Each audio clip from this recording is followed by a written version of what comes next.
श्रीं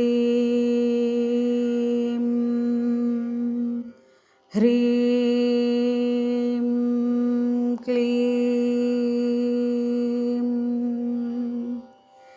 कृष्णाय गोविन्दाय गोपीजनवल्लभाय पराय परमपुरुषाय परमात्मने परकर्म मन्त्रयन्त्रतन्त्र औषध विषाभिचार अस्त्रशस्त्रान् संहार मृत्योर्मोचय मोचय। ॐ नमो भगवते महासुदर्शनाय।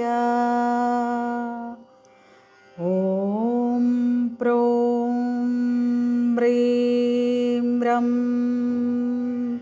दीप्त्रे ज्वालापरीताय सर्वधिक्षोभनकराय हुं फट् परब्रह्मणे परं ज्योतिषे स्वाहा। ॐ नमो भगवते सुदर्शनाय।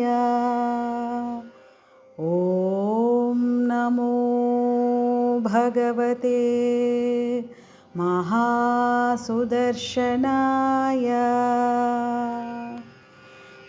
महाचक्राय महाज्वालय सर्वरोगप्रशमनाय कर्मबन्धविमोचनाय पादाधिमास्थ्यपर्यन्तं वातजनितरोगान् पित्तजनितरोगान् श्लेष्मजनितरोगान् धातुसङ्घलिघोद्भवा नानाविकाररोगान्